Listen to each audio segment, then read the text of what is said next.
The new Browns Stadium proposal in Brook Park is igniting a firestorm of debate in Cleveland. It's a doable plan for the Cleveland Browns. I think it's a huge mistake. A city with a storied yet turbulent football history and a passionate fan base. This ambitious project, estimated at $2.4 billion, promises a modern enclosed venue designed to host NFL games, major concerts, and even a potential Super Bowl. But its funding structure, which splits the cost evenly between billionaire-backed private investment and significant public subsidies, has raised serious concerns among local residents and officials. Critics argue that taxpayer dollars could be better spent on vital community needs, while proponents emphasize the potential for long-term economic growth and enhanced fan experiences. With the current downtown stadium deeply embedded in Cleveland's sports culture, this proposal has become a lightning rod for controversy, sparking fierce public and political debates about the balance between private ambition and public accountability. Today we'll talk all about this new proposal, as well as everything that's been making headlines. On November 6, 1995, former owner Art Modell announced in a press conference that he had signed a deal to move the Browns to Baltimore for the 1996 season.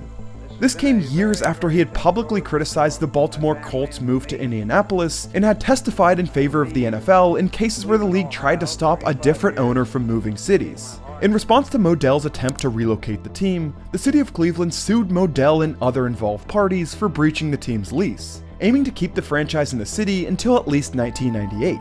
Fans protested heavily, the team struggled on the field, and sponsorships vanished over the uncertainty. Eventually, a settlement was reached, where Cleveland kept the Browns' name, colors, and history, while Modell received a new Baltimore franchise, the Ravens. The Browns franchise was temporarily deactivated until 1999, when an expansion team revived the name and identity in a newly built venue, the Cleveland Browns Stadium. The Browns are back. Jumping ahead to today, the Browns have struggled to deliver winning seasons over the past few decades, yet their current stadium remains generally adequate.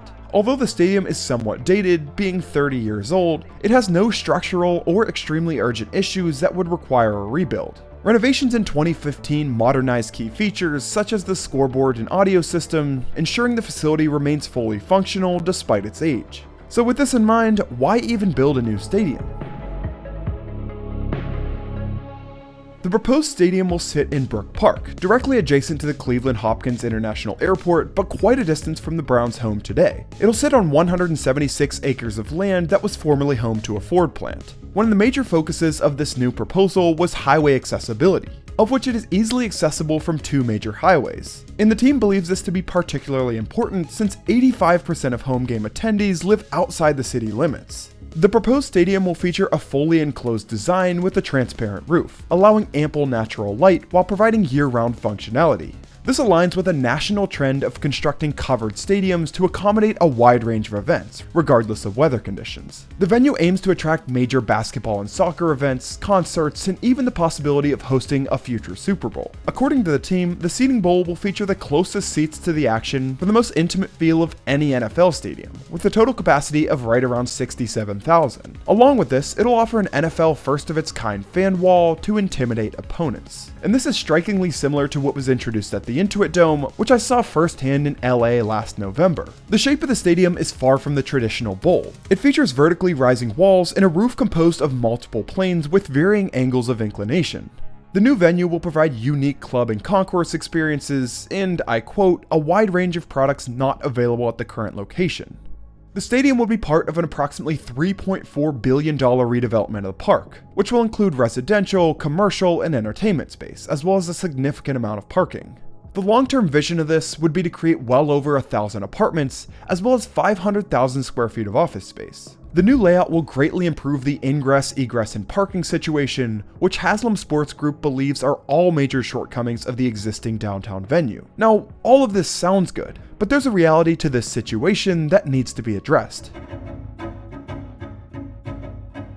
The proposal has ignited a complex debate, primarily centered on its funding.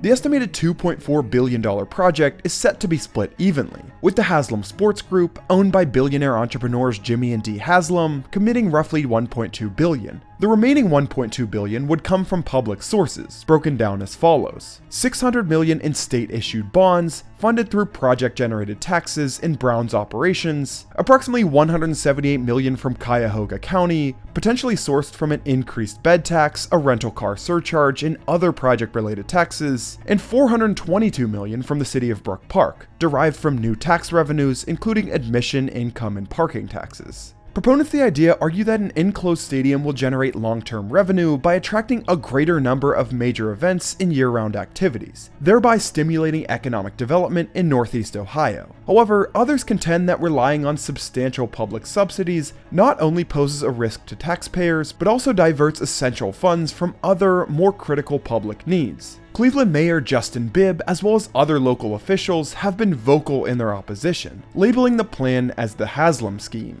They argue that renovating the existing lakefront stadium, which has been the heart of the city's sports culture since 1999, would be a more economically responsible option. The city's proposal for a $461 million renovation, paired with a 30-year lease extension, is seen as a means to maintain Cleveland's downtown vibrancy and avoid burdening taxpayers with long-term debt. In contrast, the Haslam Sports Group maintains that the downtown alternative is a risky bet, with no clear funding mechanism. They assert that the Brook Park project is structured as a public-private partnership, where the majority of funds will be sourced from project-generated revenue streams, thus minimizing direct taxpayer exposure. The controversy echoes the infamous 1996 relocation saga that I referenced earlier, when former owner Art Modell moved the team to Baltimore, a move that led to the enactment of the Modell Law. This statute requires NFL teams that use tax-supported facilities to either secure explicit approval from local authorities or provide a 6-month notice before relocating, while also allowing local entities an opportunity to purchase the team.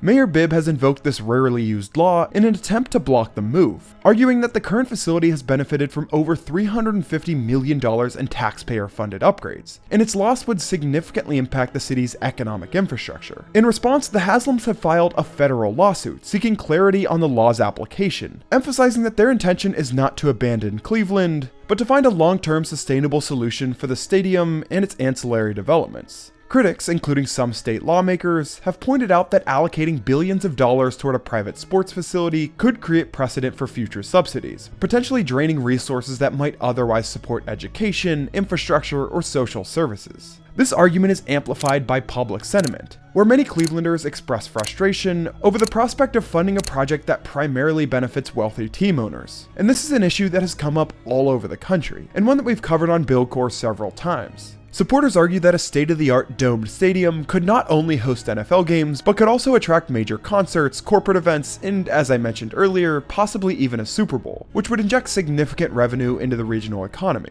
Proponents stress that the increased economic activity would create jobs, boost local businesses, and generate additional tax revenues that could eventually offset the initial public investment. Ultimately, the dispute over the Browns' new stadium proposal encapsulates a broader tension between private ambition and public accountability. It pits the desire for modernized high-revenue facilities against the need to safeguard taxpayer funds and preserve the historic fabric of downtown Cleveland. The resolution of this controversy will likely have far-reaching implications, not only for the Browns and their fans, but also for the future of public financing in major sports infrastructure projects. Now that we've covered the stadium and all the drama, let's dive into public opinion. A survey conducted by Marshall Marketing for Channel 19 News reveals that a strong majority of fans across Northeast Ohio's 9-county region want the Browns to remain in downtown Cleveland. 57% of respondents support keeping the team in its current location, while not a single county favored relocating to a new stadium in Brook Park. Of course, this is a story that will continue to develop and unfold, so I apologize if any of the information is not fully up to date by the time this video is published.